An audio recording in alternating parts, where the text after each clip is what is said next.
Hello, everyone.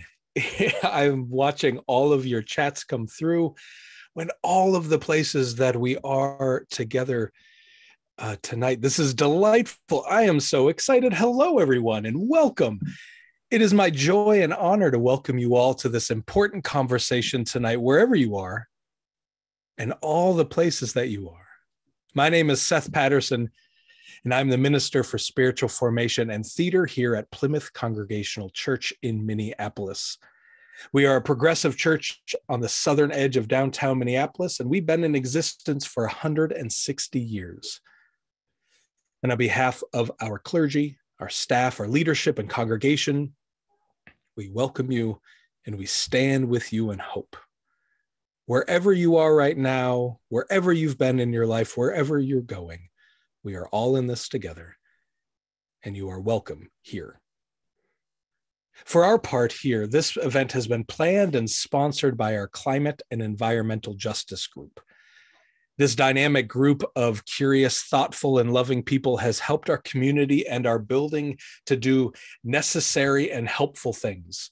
And most recently, we have achieved our goal of having 100% of our electricity come from renewable sources. And we have done this by having rooftop solar panels on our building and subscriptions to both solar and wind farms. And we occupy a whole square block of city.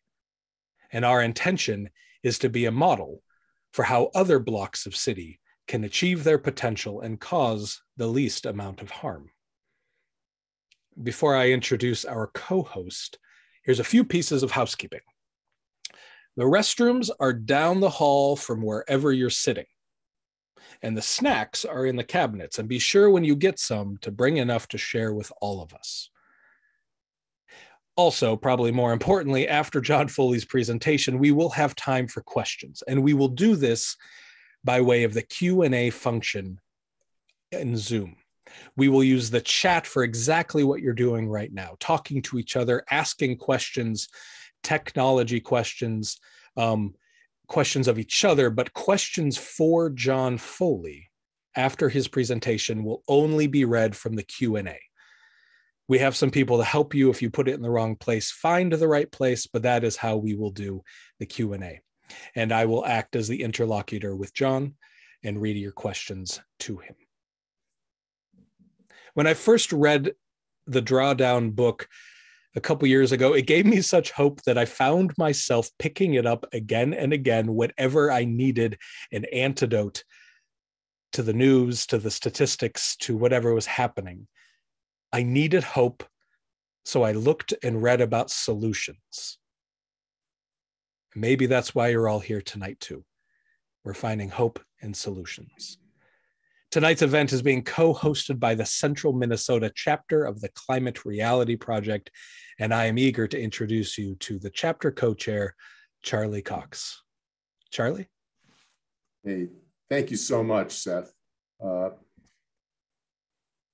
me make sure am I off mute here, folks? Yeah, okay, great. Again, thanks so much, Seth.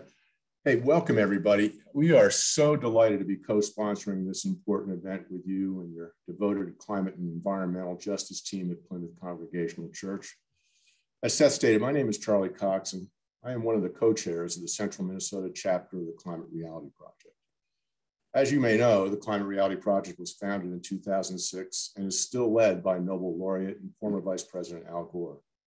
Today, there are chapters in over 139 countries, 49 US states and 6 territories, and there are close to 40,000 trained climate reality leaders fighting to combat climate change.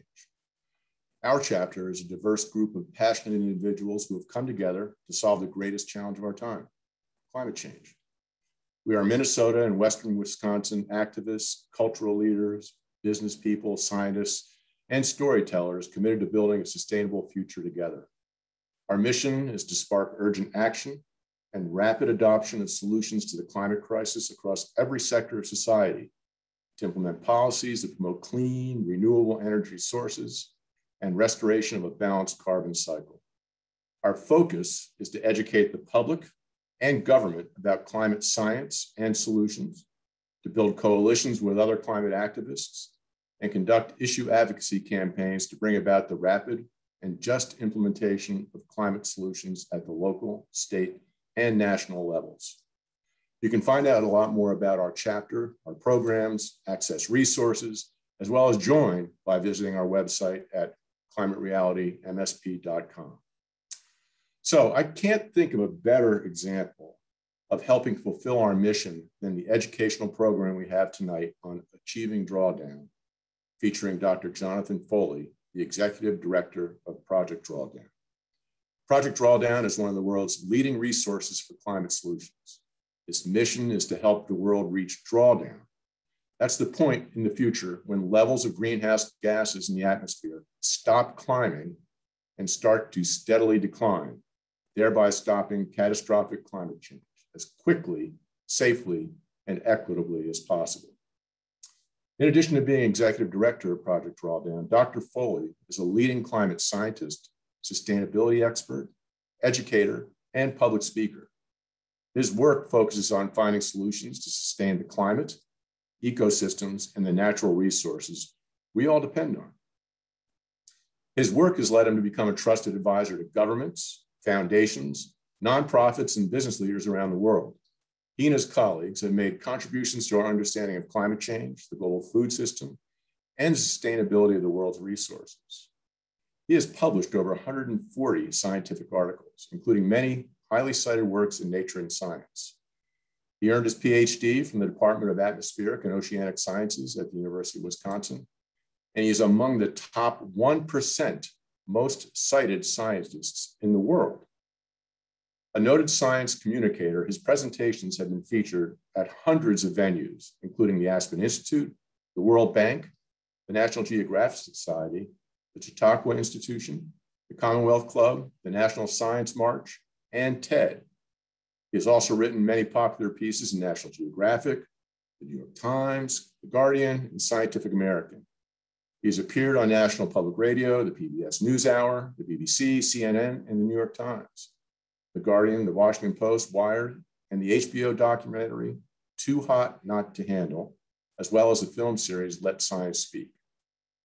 He has won numerous awards and honors, including the Presidential Early Career Award for Scientists and Engineers, awarded by President Clinton, the J.S. McDonald Foundation's 21st Century Science Award, an Aldo Leopold Leadership Fellowship, Sustainability Science Award, and the Ecological Society of America, and the National Science Foundation's Faculty Early Career Development Award. He was also named as a winner of the prestigious Heinz Award for the Environment.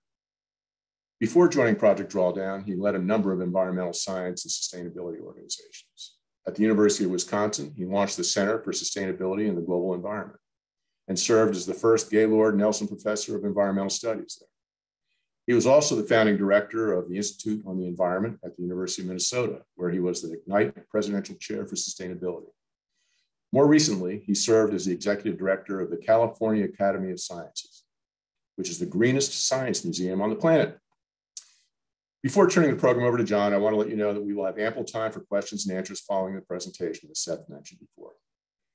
Thank you all again for attending this event tonight. And with that, I couldn't be more delighted and honored to introduce Dr. Jonathan Foley, Executive Director of Project Drawdown. Welcome, John. Thank you, Charlie, for the very kind and warm introduction. That's very, very nice of you. Are we all set there? Here we go. Excellent. Well, thank you very much, Charlie, again, for the wonderful introduction and for having me here today. It's also really nice to be, I wish we could be sharing our time together in person, perhaps in Minneapolis.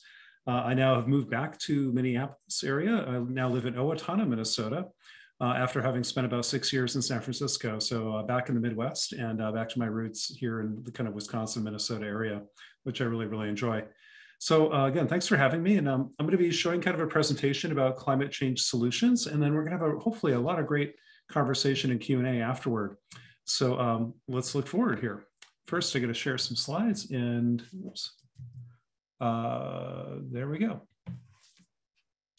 Okay, well, so this evening we're going to talk about the idea of how can we stop climate change and do what we call achieving drawdown.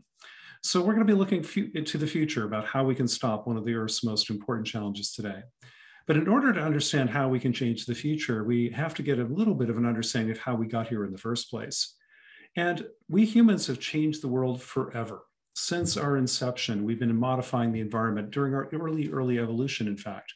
Whether it's hunting and gathering, discovering fire, inventing agriculture, we always change the environment kind of near us and around us at a local level.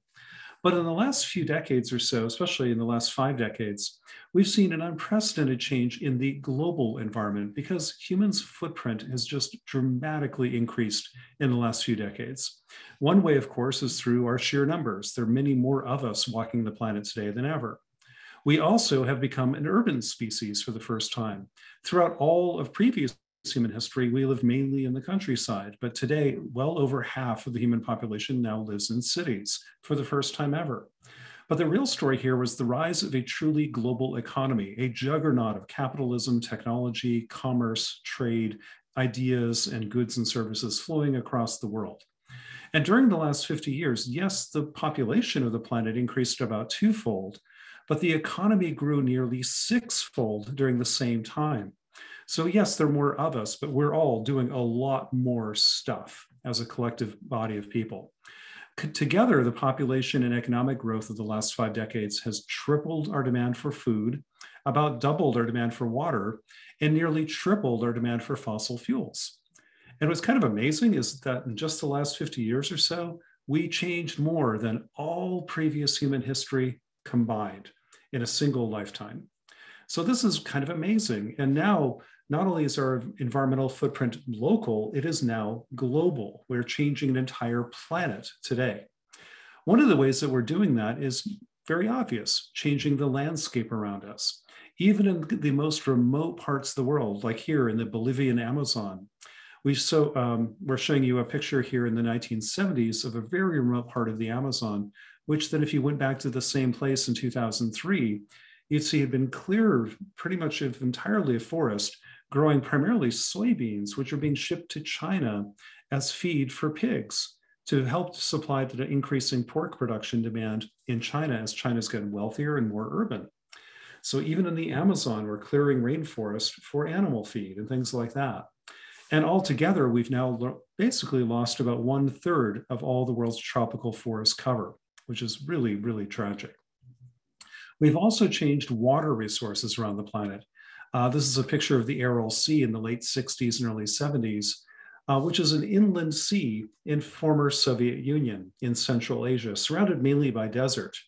But the Soviets diverted the 2 rivers that fed the sea and instead used the water to irrigate the deserts of Kazakhstan, primarily to grow cotton for export. And so today, that's what the Aral Sea looks like. And this change of just overdrafting water supplies is not limited to just the Aral Sea. We see it in the Colorado River, we see it in California, we see it in Iran, we see it in Lake Chad, we see it pretty much all over the world. So before we even get to changes to the atmosphere, we humans are disrupting land and water and biodiversity at a global scale today, unlike anything we've ever seen. But then we get to the atmosphere, the oceans, the Earth's climate system. That too is changing because of us. But the changes in the atmosphere were a little more subtle at first because the gases we're adding to the atmosphere, carbon dioxide, methane, and others, they are inherently invisible to our eyes. They're transparent to visible light, to solar radiation. That's how they work. And so we couldn't see this pollution in the atmosphere, but we, yes, are adding a lot of it, and it's warming our planet. Well, what's interesting is that the rise of carbon dioxide in the atmosphere looks something like this. We've caused about a 50% increase in the level of CO2 in the air, and it's now higher than it's been for at least 3 to 5 million years.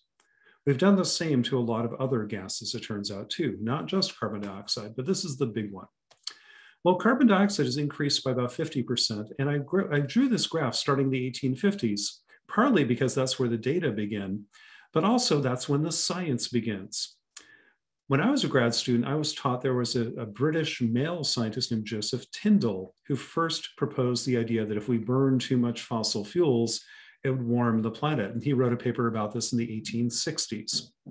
That's what all meteorology and climate students were taught for years. Turns out that it's wrong.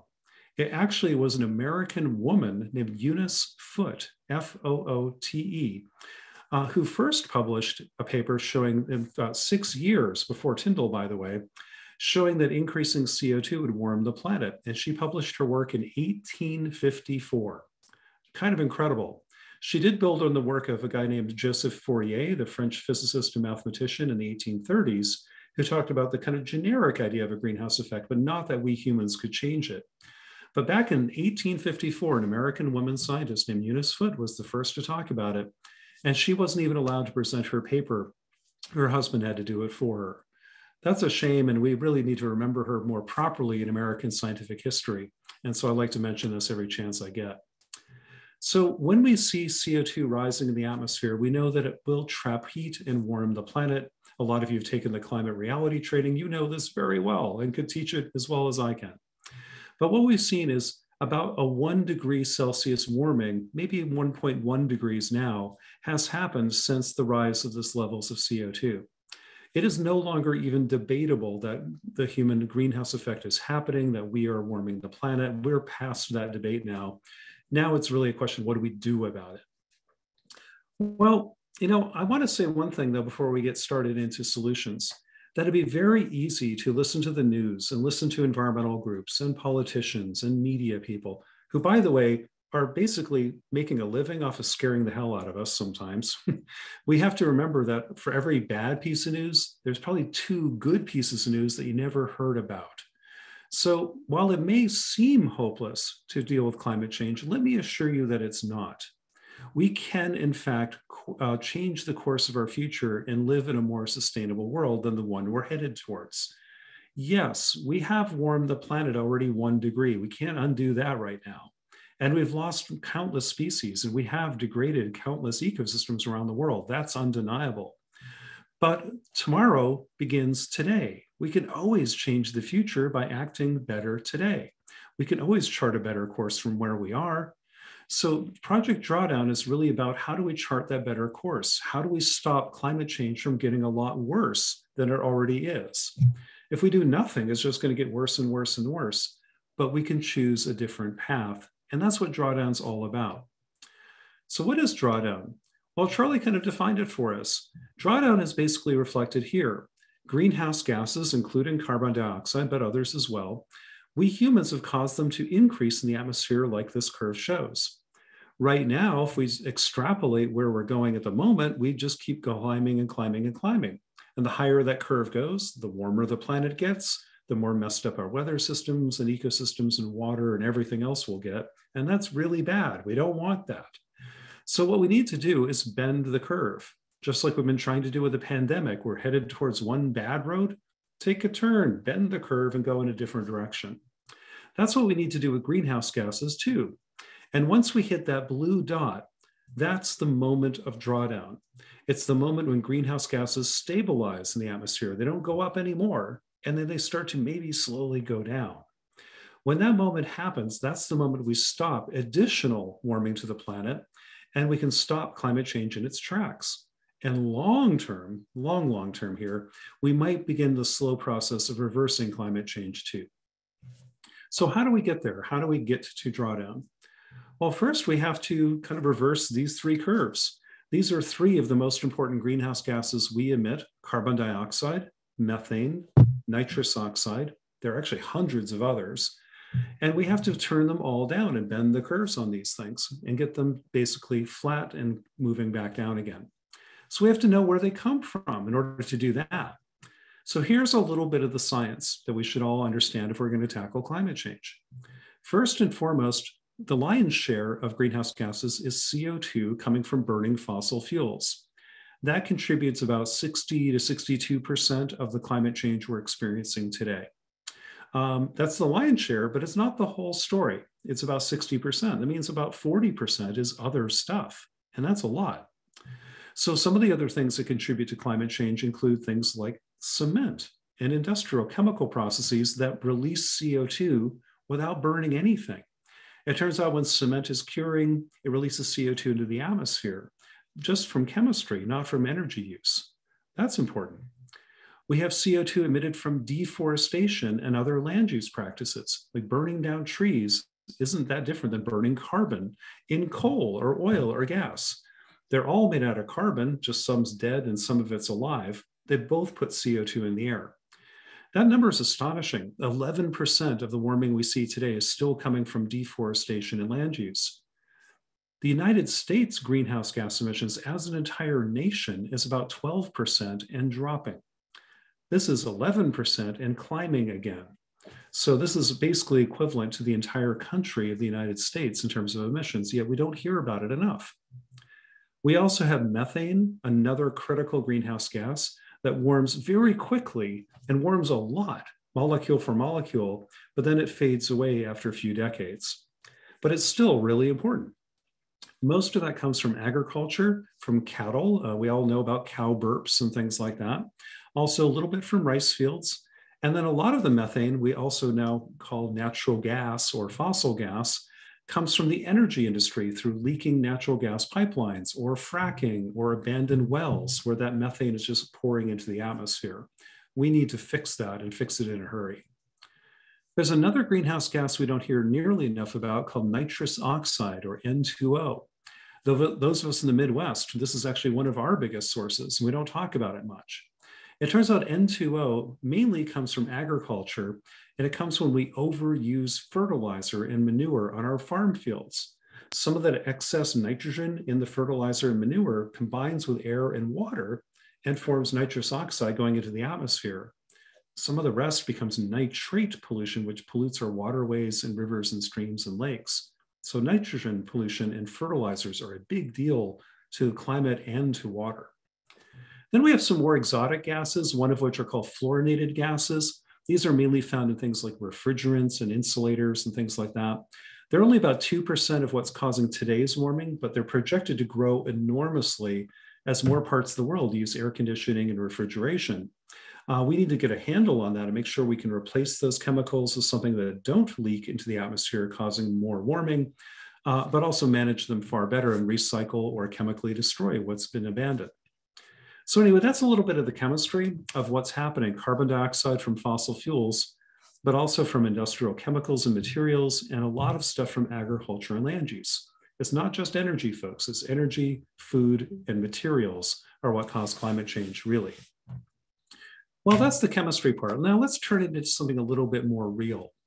We humans pour all this greenhouse gas stuff into the atmosphere, and primarily comes from about 6 different places. And we'll walk through those a little bit later. But things like making electricity, transportation, food, buildings, things like that. So those are the sources of greenhouse gases we put in the atmosphere. But the atmosphere doesn't sit still, just waiting for our pollution. In fact, the atmosphere has its own physics and chemistry, and it interacts with the biology of our world, especially on land, in the forest, and in productive parts of the ocean. So it turns out that nature removes about 40% of the pollution we put in the atmosphere. It removes over 50% of the carbon dioxide part. So this is really important. These are what are called carbon sinks, what nature is doing for us all the time and has for centuries. The problem here is it still leaves some pollution behind. About 59 to 60% of our greenhouse gas pollution stays in the atmosphere at the end of the year and is building up year upon year upon year, causing the warming to get bigger and bigger all the time. But basically, we put in about 100 units of stuff in the air, causing warming. Nature takes out about 40, leaves behind roughly 60. And that's the picture of the last few decades or so. To achieve drawdown and stop climate change, we've got to work on both sides of this equation. First and foremost, we got to take the sources of the greenhouse gases and bring them to zero, not net zero, real zero, zero like you learned in kindergarten, the real zero number, not a made up one. We're going to take all of those sources of greenhouse gases and bring them to real zero as soon as we possibly can. This will be very hard in some cases, but some of it's actually relatively easy and good for us and very economical right now. The trick will be to sort all that out. We also have to maintain and support nature's sinks of carbon. We have to figure out how to keep healthy oceans and healthy forests intact. So whatever we do emit some fraction of that can still be absorbed by nature and help us out a little bit. So basically, reduce pollution and support natural areas are the two biggest areas to think about with climate change. So let's walk through them. Let's see what we can do. Let's see how we can stop climate change together. So reducing the pollution from the source right from the beginning, we have to look at each area of pollution. 25% of the global greenhouse gas emissions come from making electricity, burning coal, natural gas, and so on. That's what we're talking about here in electricity production. By the way, the numbers I'm going to show you are for the entire globe. They vary a lot from country to country, state to state, even city to city, depending on what you do and what's going on in your town and what kind of power sources you have and all that. But globally, where it all adds up to the entire atmosphere, a quarter of climate change is being caused by making electricity. Interestingly, another quarter of climate change, and we don't hear about this enough, is simultaneously being caused by making food. Our agriculture, land use, and other kinds of practices in the food system contribute also roughly a quarter of global greenhouse gas emissions. We'll get back to that in a second. Then we have industry kind of making stuff like steel, cement, plastics, chemicals, and so on, but also processing the world's waste in wastewater, solid municipal waste, and so on. That's a pretty big player too. Then we've got transportation, cars and trucks and airplanes and trains and boats and all that kind of stuff. Buildings directly from the buildings themselves, from furnaces, boilers, hot water heaters, air conditioning units that are leaking, things inside the building envelope. That's about 6% of global emissions. But the built environment as a whole is a lot bigger, obviously, because a lot of the electricity we use goes into buildings, and a lot of the transportation we do is between buildings, and buildings are made out of stuff produced in industry. So it turns out the built environment as a whole, not just individual buildings, are really, really important here. Then we got everything else, including processing oil, refining oil, and so on, fugitive emissions, things like that, a lot of that in the energy industry, and a few other odds and ends. But on one hand, we've got 90% of the problem: electricity, food, industry, transportation, and buildings. We got 90% all right here. We can tackle that. So let me show you a few examples of how we can stop climate change in each of these different areas. Electricity, again, quarter of the problem, because the way we produce electricity, the supply of electricity, is still very dirty. In much of the world, we're burning coal and fossil gas to make electricity. We don't need to do that. Also, we could cut down the amount of electricity we use in the first place, be more efficient with what we've got. So we both have supply side and demand side solutions in the electricity sector. And it turns out in all the other sectors too. But in electricity, we can identify places where we can cut the use of electricity with energy efficiency, especially in buildings and in industry. So when we think about climate solutions, I like to start with efficiency because they're often the quickest to deploy. We can usually do them like right now and save money while we're doing it.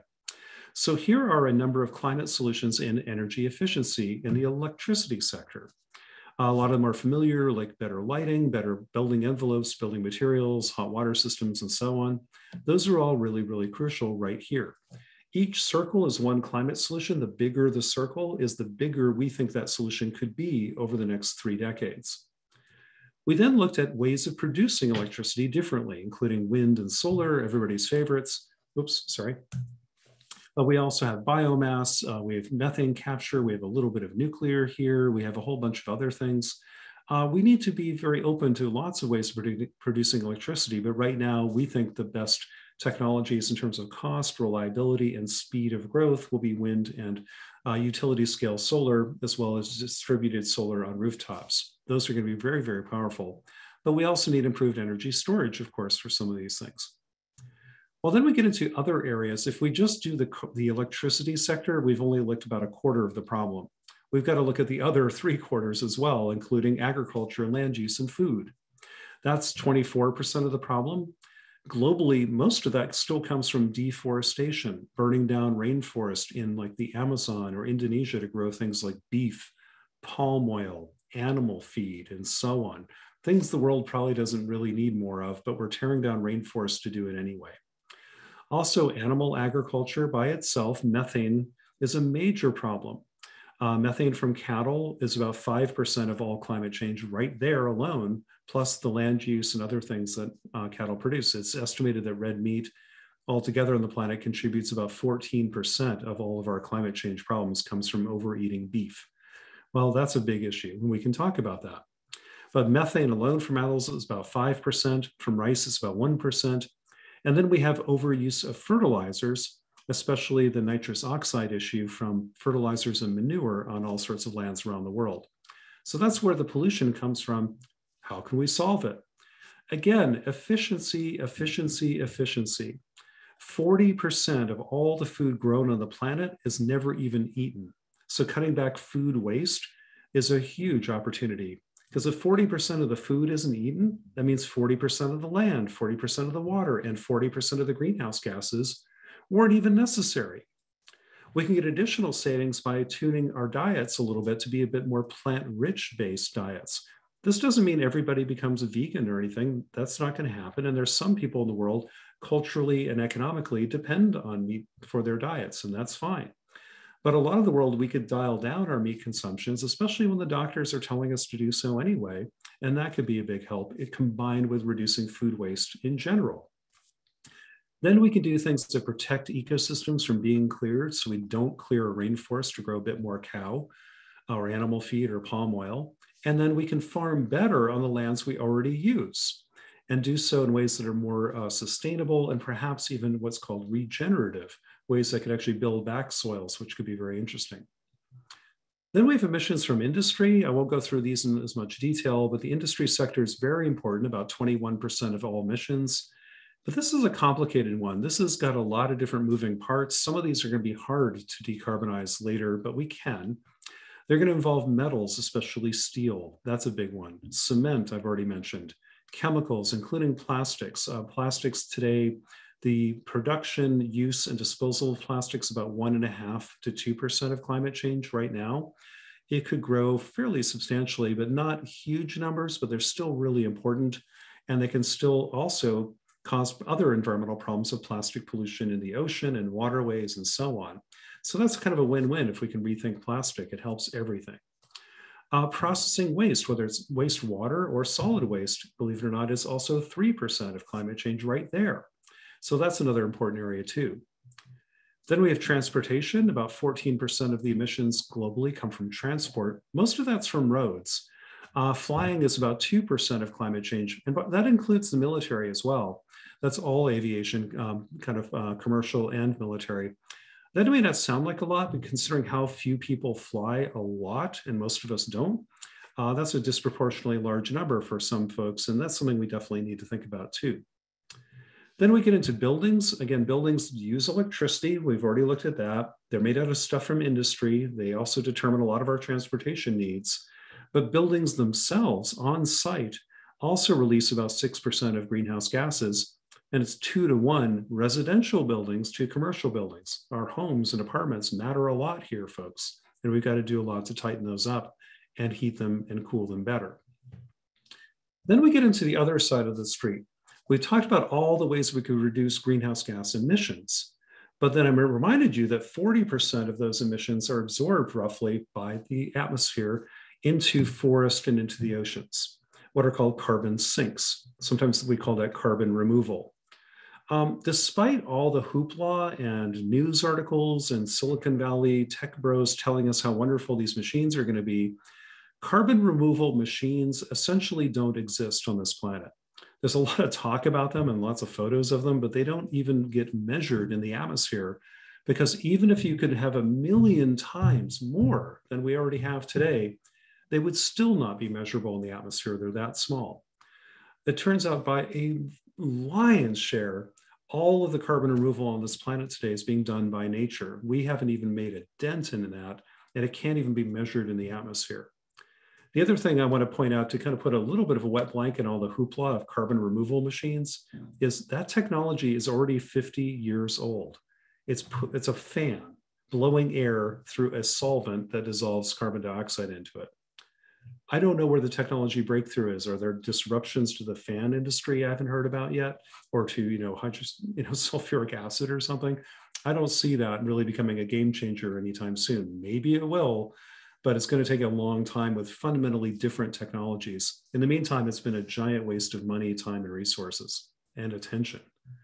But right now, the safe bet is to protect our forest and to protect our oceans, because those are the places absorbing carbon today.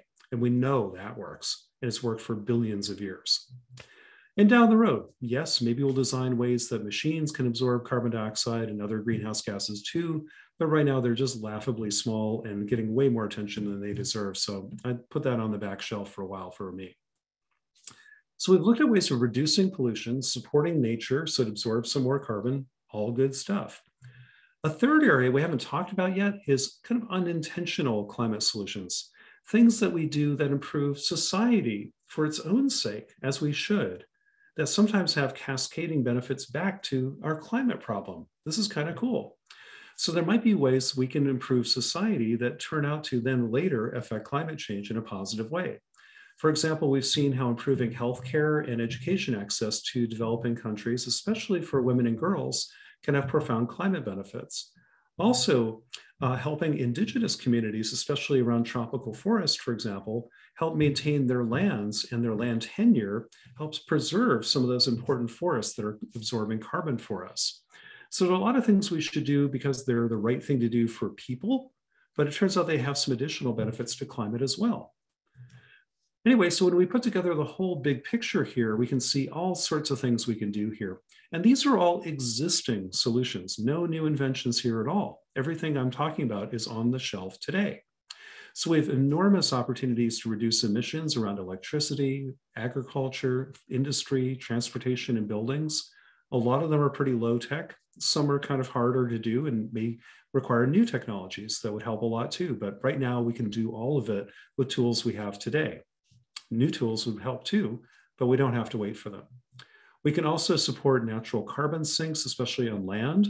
That little blue dot, we're about to update those numbers and see much bigger blue areas in the oceans where we can help manage coastal oceans in ways that preserve and maybe augment carbon sinks in the nature's oceans. And then what I mentioned before, things that are intended to improve society that can in addition help us with climate change. Of course, we can do more there too. And if we put all these solutions together, I know it's a tired metaphor, but there's no silver bullet to climate change, but there's a lot of that silver buckshot laying around. And if we use all of it, we can change the future. We can change the course we're on right now, which looks something like this, to different curves. We can bend that curve to that yellow one and that green one, where we can actually stop climate change, maybe as early as the mid-2040s if we're really ambitious, or in the 2050s, or maybe the early 2060s. Those are all still choices that we can make now if we wanted to. And if we did that, we can change the future. We can keep the world from warming into this catastrophic 2.5, 3, 4, 5 degrees of warming, which would be terrible for us. Or we can choose to have worlds like this, where the warming is limited to 1.5 degrees to 2 degrees. Those are still possible. Those are choices we can make if we choose to do them now. The longer we wait, though, the harder it is to bend the curve so quickly to land on these places. Now, sadly, it is impossible to stop climate change below 1 degree because we've already passed it. But it is still possible to limit it from 1.5 to 2 degrees. The Paris Accords take a lot of work, but it is still doable starting now. So what have we learned? Well, the first thing I hope we've learned is not too late to stop climate change from getting a lot worse. Yep, some of it's already here, but we can stop it from getting tons worse by acting now. So the doomsday narratives of like, it's too late, we're gonna have runaway warming, there's nothing we can do, is nonsense and is not helpful.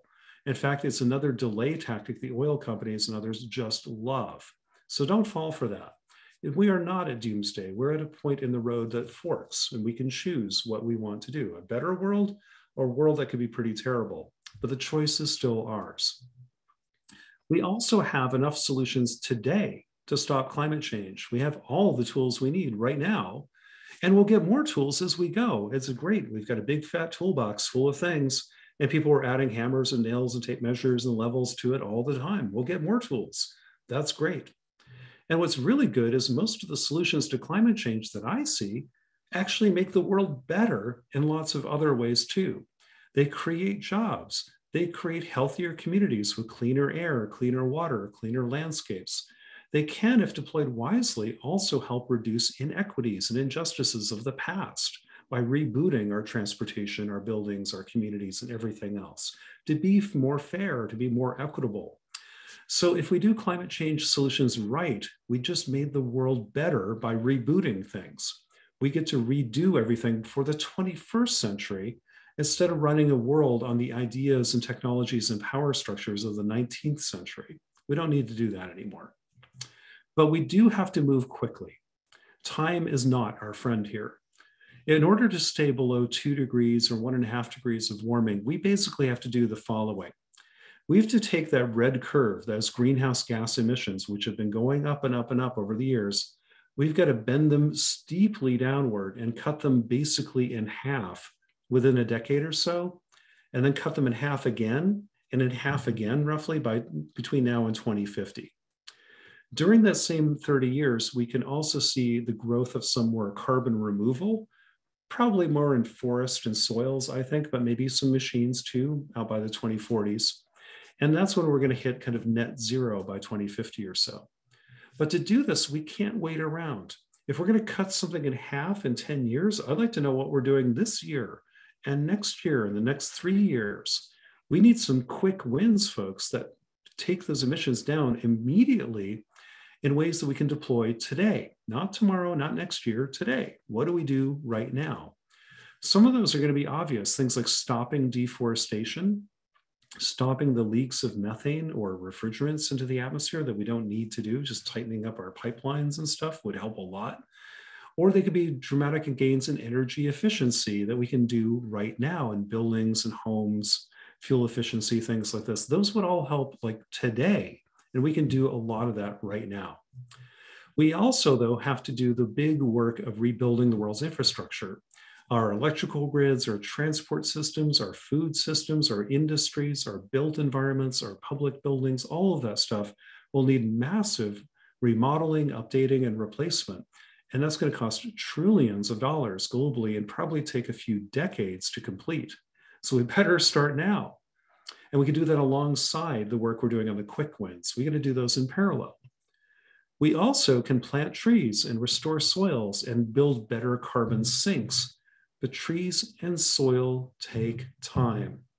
If you're planting a tree to offset your emissions from this year, the problem is the emissions you burned this year warm the planet right now. The tree absorbs the carbon 30 to 50 years from now. In the meantime, all that warming keeps on going. So we have to be very careful about these natural carbon sinks, use them, plant them now, but realize they don't kind of kick in and absorb stuff out of the air really until 20, 30, 40 years from now. We also have new game-changing technologies that are maybe going to happen down the road.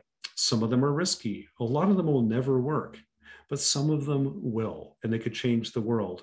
But they will take time to invent, to test, to scale, and bring to the scale we need around the world. So those begin today too, but also move into the future. So when I look at this graph, I see we've got to do quick actions right now, also work with infrastructure, also work with nature, and also have really good R&D investments. And we need to have all 4 of those waves of climate action starting today, working synergistically in parallel into the future. And that will help get the job done. The other thing I want to remind you of, and maybe we'll leave on these points here and then get to some conversation and Q&A, is yes, addressing climate change is an incredible challenge. It's one of the hardest things we'll probably ever do. But it is also the best opportunity to build a better world that we'll ever have. It is the opportunity of 1,000 years to rebuild not just what we do with energy and stuff, it's to rethink everything. How we live, how we share our resources, how we grow our food, how we relate to an entire planet, how we relate to each other, how we relate to everyone who will come after us. This is an opportunity to build a better world, but also I think a chance to be a better people than we've ever been. And I want to seize that opportunity and live in that world. And I think you do too. And we get to reimagine this world. It isn't that we have to address climate change like, oh gosh, I got to take out the trash, some big chore we have to do. I'm excited about this. We get to address climate change. What a great opportunity to rethink all the bad stuff in the world and do it better. Maybe we could all do this together. It'd be pretty fun. So here's my ask of you tonight. Let's all learn more and share what we're learning, because no one person, no one organization, no one team could ever be the sole answer to climate change solutions, to know everything we need to know. We need to learn what's working and share that like crazy. I mentioned this already, but one of the things that really worries me about climate change is that for every bad piece of news, there are 2 or 3 good pieces of news you're never hearing anything about, because it doesn't sell on TV or Twitter. It doesn't get activist money or attention. It doesn't play into the hands of industry. We're only hearing all the bad news, and there's plenty of that. And I know that that's true. But there's a lot of good news too. And maybe it's up to us to find it, share that, and model it so we can scale it as quickly as possible. What's happening in all of your communities? Maybe drop something into the chat. Where do you think the best climate work in your town is today? And how do we share that with all the other towns who are on this call tonight? That would be great. Let's all learn and share good ideas, because folks on Twitter and on cable news aren't going to do it for us. We have to do that. And I'd ask us to all exercise our leadership. If we just wait for the elected politicians to do the work for us, we are really out of luck. I mean, honestly, do we think the United Nations and the US Congress are going to run to the rescue and save us all? What movie are you watching? I don't think so. It's all of our leadership. It's our organizations at the community level, as well as states and cities. It's our neighborhoods. It's our faith communities, our schools, our businesses, everybody working together at all levels of leadership that'll get this done. So let's remember we're all leaders and we're all followers at the same time, and see what we can do together. And finally, I just want to implore us all to remember that the future is never finished being written. It's always being redrafted and shaken on the etch a sketchboard and written again. And I like this quote: "The future is up for grabs. It belongs to any and all who will take the risk and accept the responsibility of consciously creating the future they want." So let's go forth tonight and think about the future we want and see how we can seize that and begin to bend some curves into a better direction, or even a more sustainable future, but also a kinder, more just, and more equitable future for all of us, and how we can do that and all take some responsibility for making the future we want together. So with that, I will stop here and turn off the little presentation and turn it over to Seth, who will be moderating our little Q&A and conversation this evening. And I hope to spend most of the rest of the time in conversation. So thanks very, very much. Thank you. Thank you, Dr. Foley. That was wonderful. And we are all clapping for you all around the country. Almost 300 screens are clapping. Thank you for that. There are more questions than we will have time to answer. So I apologize up front if your question, which is good, is not going to get, we're not going to get to it tonight. I'm going to try to combine as many as I can. But one of the downsides of this Zoom question and answer is that I can't move them to get them next to each other. So, but Dr. Foley, to begin, just a very practical thing. Elie Wiesel once said, to hear a witness is to become a witness. And we have so many witnesses here to this presentation. And a very practical question that Eugenie asked is, would it be possible to use some of these slides for our own presentations? What are the permissions needed to actually help spread this? So, because you are just one person, but we're a lot of people. Yeah, I'm actually typing into the chat right now, but I mistyped it. There it is. We created an online course called Climate Solutions 101. If you go to drawdown.org, and it'll be right on the homepage, but if you want the full URL, it's drawdown.org/climate-solutions-101. And I put the link in the chat there. It includes 6 videos where I'm presenting this material, but a lot more of it, but also all the accompanying visuals. So you can download the individual graphics slide by slide and use them however you want to. So it's not that it's a free public license. We just keep the drawdown word mark on it so people know where it came from in case we have to update it or people want to know where did that slide come from. But yeah, we have a couple dozen of those key slides I just showed tonight are available there. And you can also point to other things like that. We don't yet have like a climate solutions reality project where we have a whole slide deck and an Al Gore kind of and a team out there training people to give their own presentations, but we definitely want to make sure the visuals are available and some video references are available for people to use themselves, and also some readings and other things. So great question. And yeah, we are definitely going to be doing that.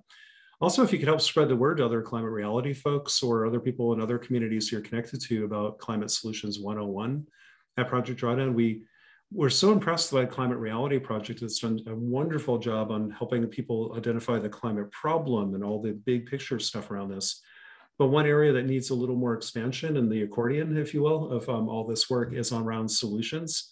So that's what we contributed, is a little piece there around the kind of science behind climate solutions and where they are today. And we're very, very happy to collaborate and share that stuff with anybody who wants it. That's part of our mission. Thank you. Thank you. Sue asks that speaking of carbon recapture, that the oceans are no longer capable of absorbing carbon emissions because of saturated, acidic, and warmer waters. That's actually, that's not quite true. I'm not sure, I didn't see the question, but that is a fear that it could be that in the future, if warming got really, really, really bad, the oceans may slow down how much carbon they're absorbing. Right now, they're still absorbing what they have for decades, thank goodness. But there is a fear there, she's right, about maybe a possibility in the future, because one thing is kind of weird. Warmer water actually absorbs less carbon dioxide than cold water. So as the planet warms up, its ability to absorb chemically, just CO2 dissolving in seawater, goes down a little bit. It's kind of funny. The other thing that's more worrying, though, is if we start to kind of damage ocean ecosystems and the biology of the oceans. That's where a lot of the ocean's carbon is being absorbed, is through what's called the biological pump and the carbonate pump. That's ways carbon gets into the oceans too. Good news is, so far, forests and oceans are still absorbing what they have for a long time, but as the planet gets warmer and more destabilized and we cut down forests and muck up the oceans, those numbers could go down. And so that's a real worry. That's why we have to support nature while we're also reducing emissions, because nature is doing a heck of a big job for us right now, removing 40% of our pollution. So we need to kind of help it along and make sure it can continue to do that. It isn't guaranteed that those sinks of carbon are just going to be fine forever. And so that's the meat of what Sue's question is absolutely a worry. Thankfully, the good news is right now it doesn't seem to be happening at the moment of weakening those carbon sinks. We just have to, but that's why we want to redouble our efforts to preserve them wherever we can. But also their biological diversity and the communities that live and depend on those systems are also critical, not just their carbon. So, stewarding nature better is something we have to be thinking about, not just changing to, battery-powered cars and stuff. We need to do it all. And with that, several of the questions are about sort of permanent losses, and going off of what you were just talking about. Mm-hmm. At what point the thing is gone? Judy asks, what about the effects of glaciers melting, water rising, and loss of coral reefs, about the permanence of them? Do you have a comment on this? And just glancing in the chats, there's a lot of talking about permafrost and these different things that seem permanently changed, and the fear of it then exacerbating and accelerating.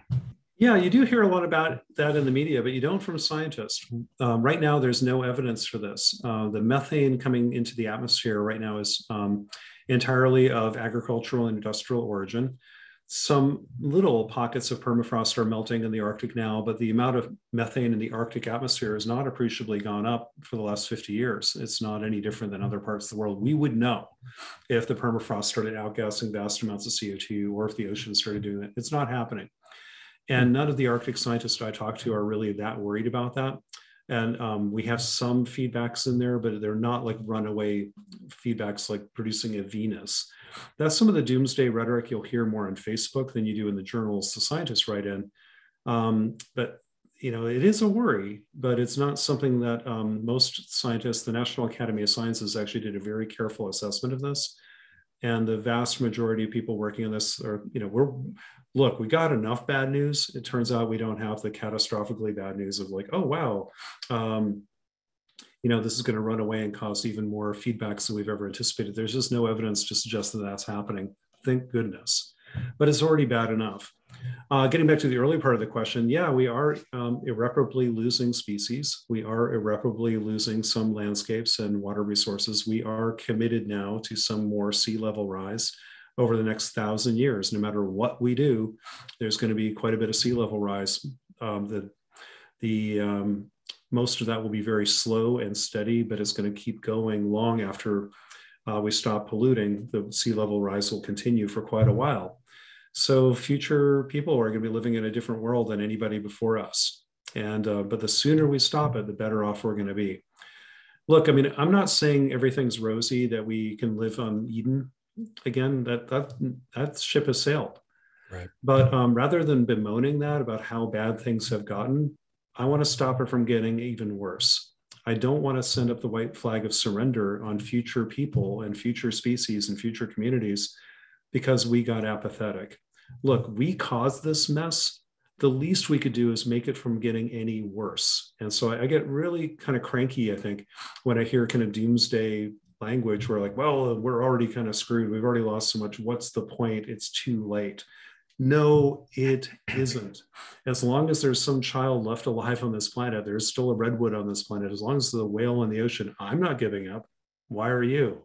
Don't do that, please. We all need to just roll up our sleeves, get to work. I wish we'd done it earlier as a civilization. We didn't, but we can do the best we can today. And countless people, countless generations after us will thank us for our efforts.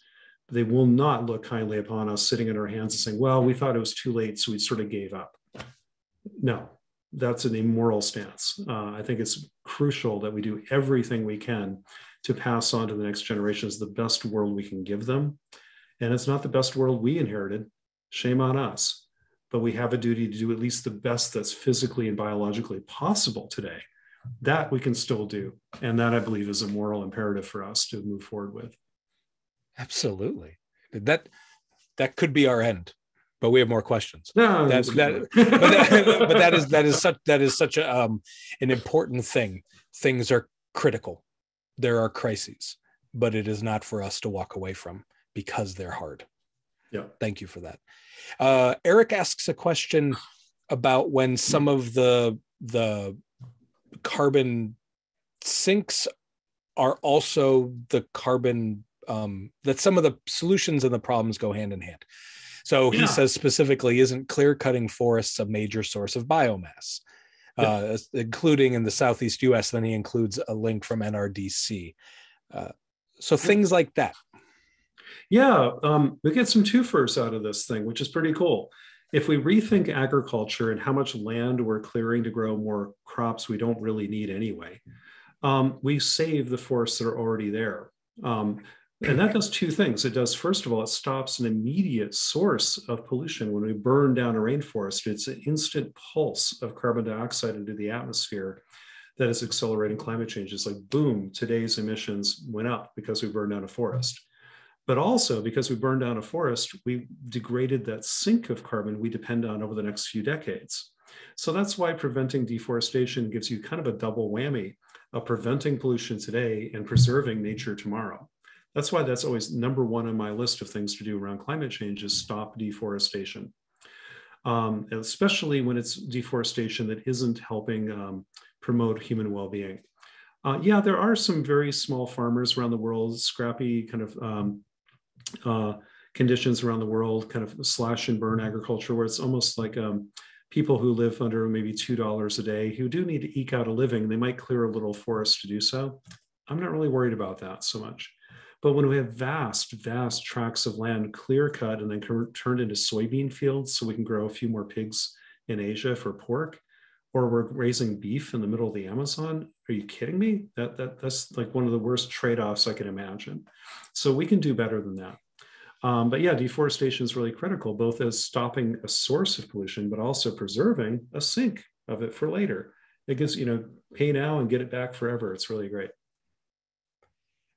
Many people, at least in part of their question, if not if their entire question, is around the COP26 and wondering what some are saying the news out of there is depressing, and others are saying, what do you think is happening? And so comments upon this international conversation happening right now. Yeah. This is my personal opinion anyway. I think, okay, so there have been 26 COP meetings. There'll be a 27th and a 28th, and people seem to like to have these meetings, especially diplomats, CEOs, media people, and celebrities. Scientists don't go to COP meetings for the most part. The real work doesn't happen there. I've never been to one in my entire life, and I don't plan on going because they're a waste of time, in my opinion. It's a UN process. The UN, by definition, is designed to fail because if one country objects to anything, everything stops. That's not how the world really works. I don't understand why we're relying on this UN process anyway, because a lot of things could get done between the EU, the US, China, and India just acting together. We don't need the other 180 countries because we're doing the lion's share of the work on this right now anyway. I mean, these meetings are good, but I wouldn't bet the farm on them. Let's put it that way. Also, there's a lot of preening, a lot of posturing by politicians, the media, celebrities, and CEOs. You're going to find the most egos per capita I've ever seen in my life at a conference like that. So I'm not that interested. It's not my cup of tea.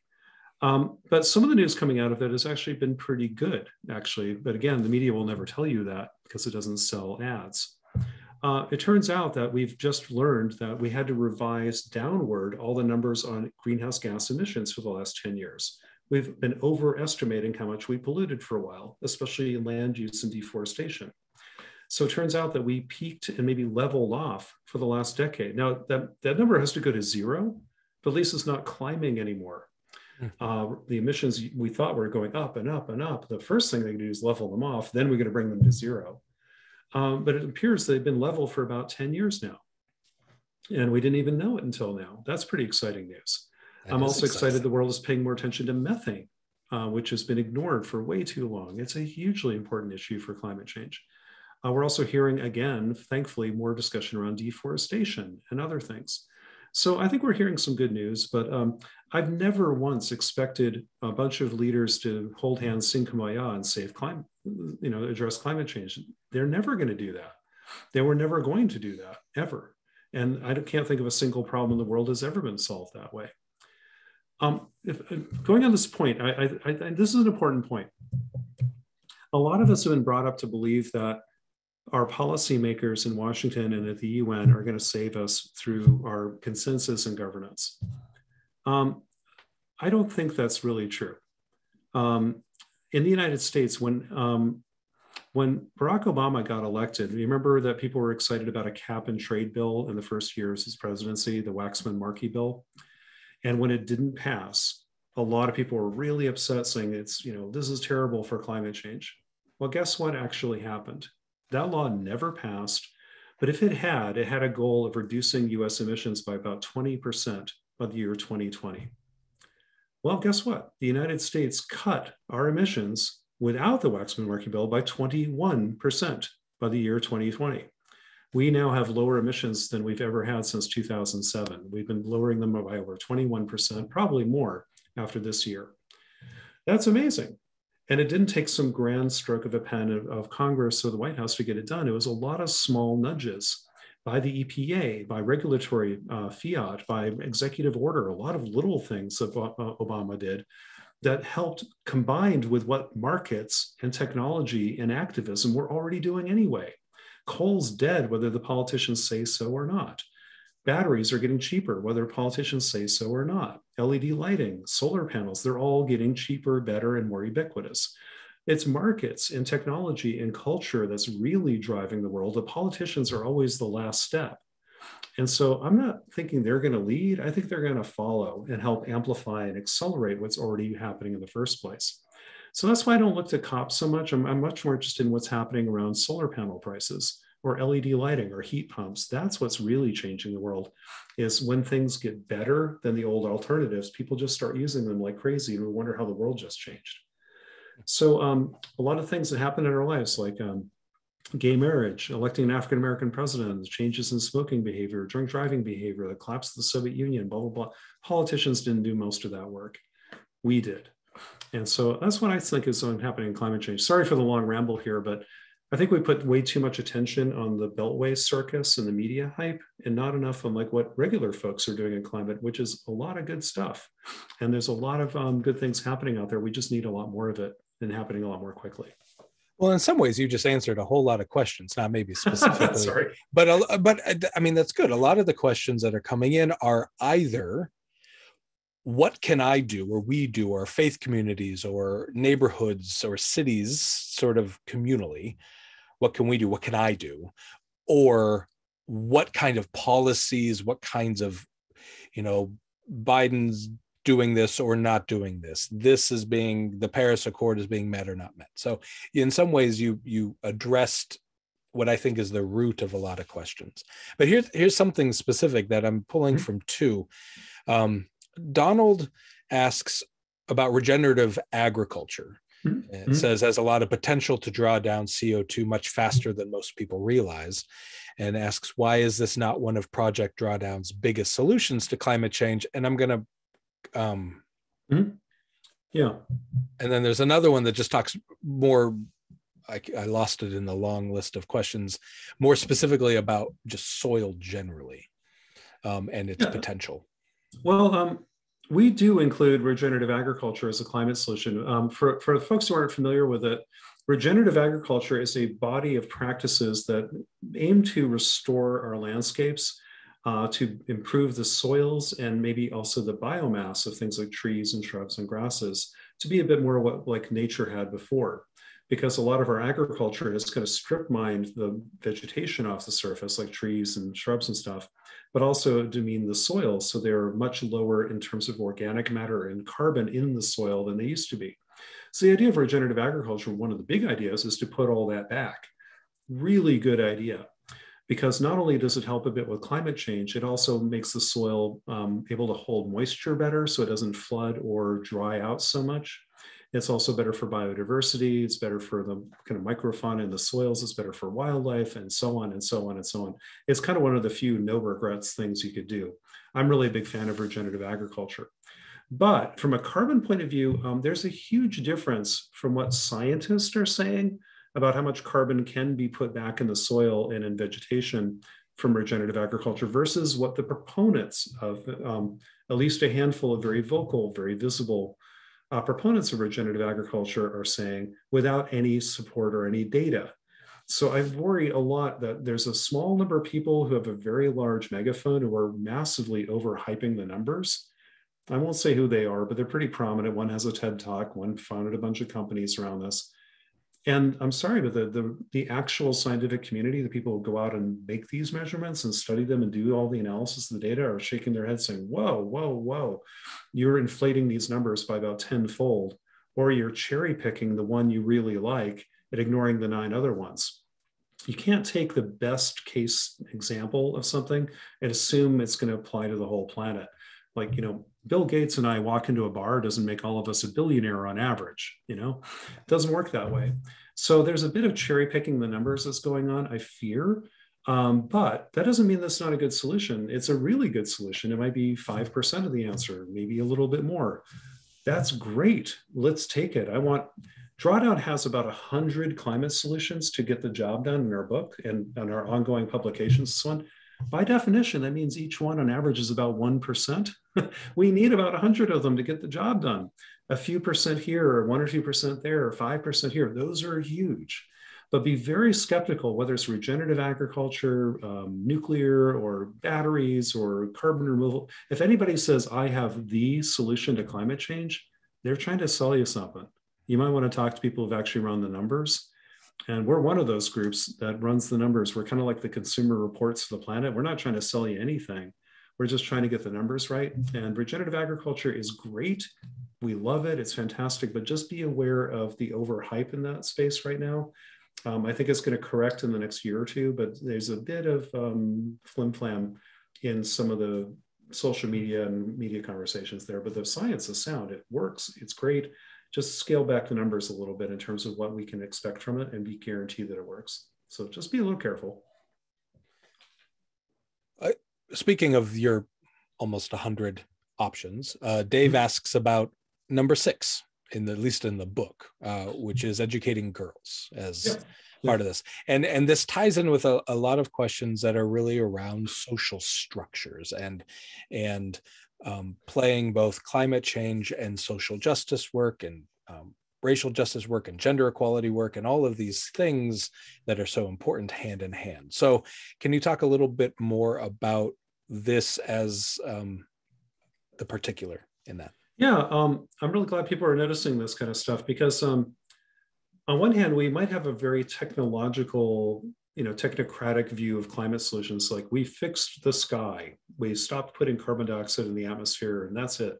And we solved this big environmental problem. Well, we could do that, but it turns out a lot of the things we do to address climate change also prevent opportunities to improve society.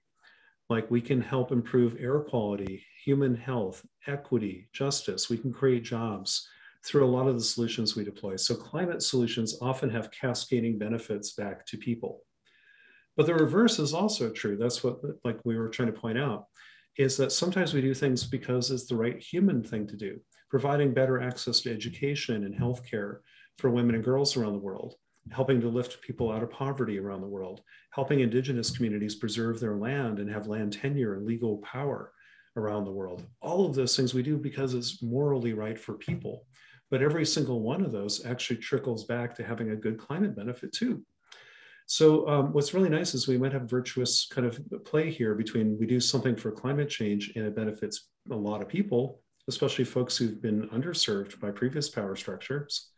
And then when we try to do societal interventions that are helpful, some of them also have mutual benefits back to climate. I think the wisdom here will be to try to find those that do all of the above, that have benefits to climate, to the rest of nature, and to all people, especially those who've been disenfranchised for far too long.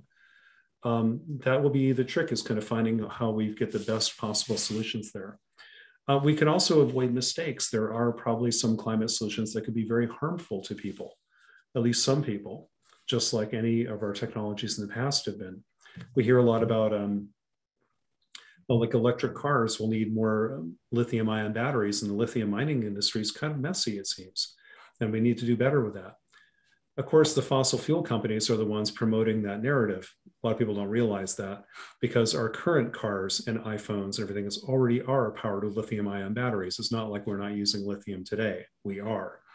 And your cars, your gas powered cars today also use a lot of other toxic metals and the things like catalytic converters and things like this that are also very messy. Overall, electric cars are far better for the environment, but that doesn't mean they're off the hook. It does mean we still have to address the lithium ion battery problem, but we already had to solve that problem, mostly thanks to these bloody things and all the laptops we're using tonight. So we do have some trade-offs to make here and there, but a lot of them we already had, and we need to learn how to do better by doing better. With this question that was rooted in educating girls, Frank asked something about, I lost it in the thing now. What is the state of climate science education in schools? I think especially younger schools. And then I will add to that the quality of it. So not just how much is being done, but how well is it being done? Yeah, well, I think it has a ways to go. Of course, I mean, it's something I care about very deeply. I used to run a science museum, for example, because I'm very passionate about science education more broadly.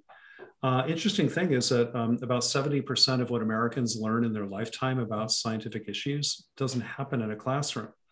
It happens on like public talks. It happens on National Public Radio by watching Nova or Cosmos or whatever. We have great podcasts. America has some of the worst public education in the world on science, unfortunately, but we have the best informal science education on the planet. So Americans are actually much more scientifically literate than we think they are. In fact, they usually tie South Korea in the world in terms of being the most scientifically literate people in the world. But you wouldn't know that based on test scores of our children. So our K-12 schools really need to do a better job of science education, but thankfully we make up for it later in kind of informal science education, but also we still have the best community colleges, and universities in the world. And almost everybody who does go to college in this country has to take some science classes, which is not true in many other countries. So that's kind of the big picture around science education writ large. On climate education, I think we need to learn more of the basics of the real science. And there's a temptation, it seems, to skip over actually understanding the science and jump right into the activism or the politics. And that's fun and exciting, and people want to do that. But if you don't know what a CO2 molecule actually does, or why methane is different, then you're not doing us any good. You have to learn the science to be helpful here. Not all of it. You don't have to be an expert, but at least take a few hours to learn the basics. Then you can be so much more effective as a business leader, activist, policymaker, activist, culture, whatever, on this issue. And the Climate Reality Project is a great thing there, I think. I'm really excited about what you all do. But in terms of K-12 education, it can be very political, as we all know. Some school boards and some state standards for science are, think climate change is still somehow a controversial topic when it isn't. By the way, 93% of Americans now believe climate change is real. 93%. Show me something that wins that good. Only 7% of Americans are absolutely certain that it's a hoax and it's not real. Probably more think the earth is flat. So I'm happy with that. We're good. Let's move on.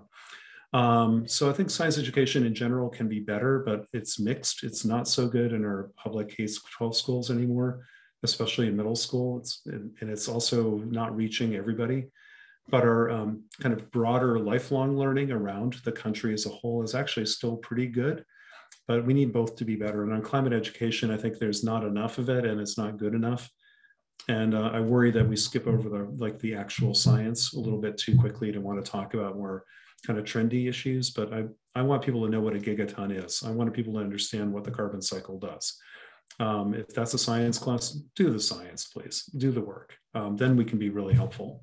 I'm really excited about what we can do there, but we need to do better. Well, this next question kind of fits into some of these, maybe the opposite of that in a way. Mm-hmm. So Anthony asks, how can Drawdown be supported publicly by companies? Mm-hmm. In the way that companies publicly supported other things like the Black Lives Matter movement, which was the largest social movement mm-hmm. ever done in the history of this country. He paraphrases it down. How do we get it to blow up on social media and talked about by influencers? How do we make this, in addition to knowing what a gigaton is, how do we make it trendy? I really wish I knew how to do that. If somebody on this call does know, we'll hire you, right? But yeah, that's an interesting question. But getting back to the company question about like companies and so on, we actually do work with some businesses. We are funded by a few too, but we're very picky about who we want to work with because of, there's reputational issues. So we want to make sure there's a genuine commitment, not greenwashing, by people in business who really want to be leaders on climate change. So we've turned down a lot of partners and a lot of funding over the years by people we think are like, hey, thank you, but no, thanks, we're going to pass on this. We do that a lot, actually. And we're really concerned that business leadership on climate change needs to go beyond kind of vague statements about the year 2050, like, oh, we'll be net zero by 2050. Like, first of all, what on earth is net zero really? Everybody has a different definition and people can make it be whatever they want. It's kind of a goofy concept. I've never been a fan of it, at least applied to a company or a country. It doesn't make sense. It only makes sense for the planet as a whole. Because we're interconnected? Is that what you mean? Well, right. The atmosphere can be net zero, meaning that the amount of pollution is being also equal by additional removal. So it kind of balances out. But a company, they do these kinds of tricks like say, well, we're not actually going to cut our pollution. We're going to pay somebody else not to pollute. But at the end of the day, since we all have to cut our emissions, there's nobody left to pay. It's just a giant shell game. And eventually we run out of shells. It just doesn't work. So I think we have to think a little bit more critically about that, but also a goal out of 2040 to 2050. Really? You're the CEO of a major, Fortune 500 company. And if you put out a sales goal that was that vague and that far away, we might be kind of net profitable by the year 2050. You'd be fired instantly by your board and your shareholders. Are you kidding me? I mean, come on. So I want the same kind of accountability that CEOs and other leaders have to their sales, to their shareholders, to their stock price, to their IPOs, to everything that they do. Take carbon as seriously as you take money. In fact, it's far more important. Carbon's real. Money we just made up. That's a human construct. Carbon is real and it lasts forever. We need to do that. So I would like to see an elevation of leadership from businesses, not just to say the right things, but do the right things. So we're starting to work with companies to elevate what climate leadership means. If a company says on one corner of their mouth, we are climate leaders, we commit to being net zero by 2040, but then on the other corner of their mouth, they're giving money to political representatives that oppose climate action. What's going on here? That just seems like it's greenwashing and kind of it's just for appearance's sake.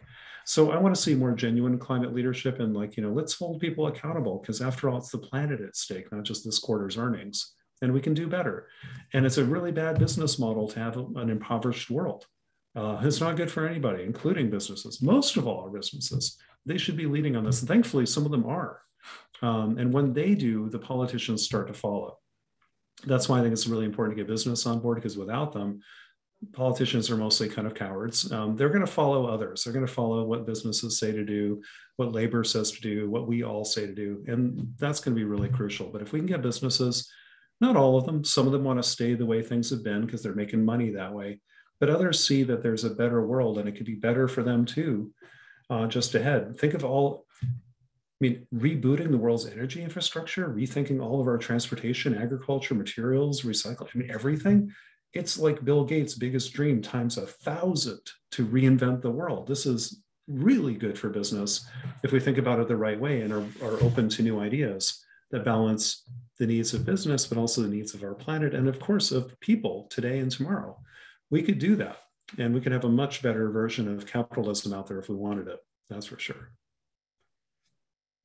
So you as you mentioned before, you're a scientist, and your organization is data driven, and use the Consumer Reports analogy.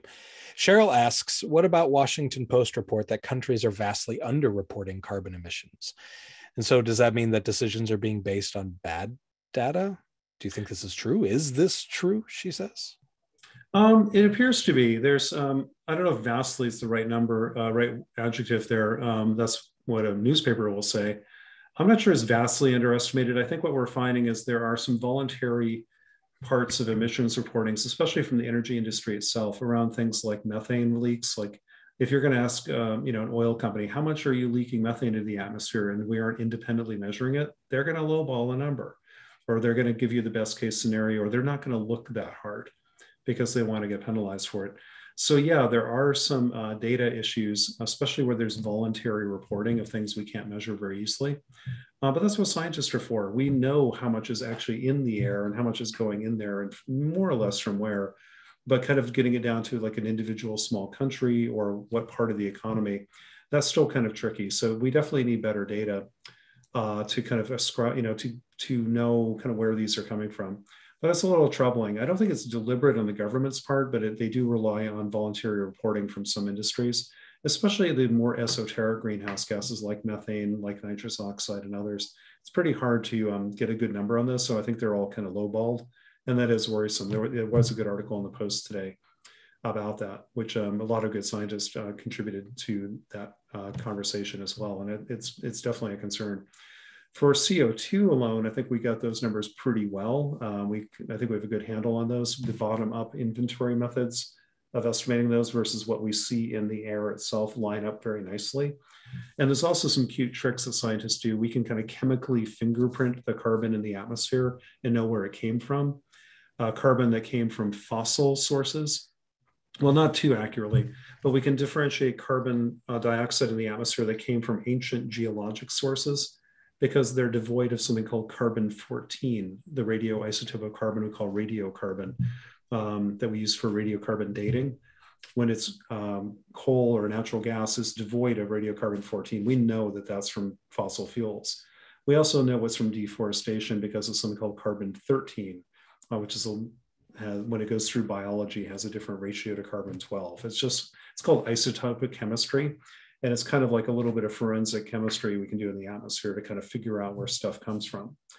A little harder to do with some of the other gases, and also knowing, where exactly did it come from, Utah or Nevada? Hard to tell when we see just over the middle of North America, somewhere in the atmosphere.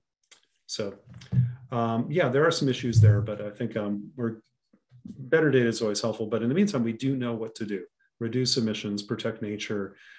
As much as I am a scientist, I would never say stop working on climate change until we have perfect data.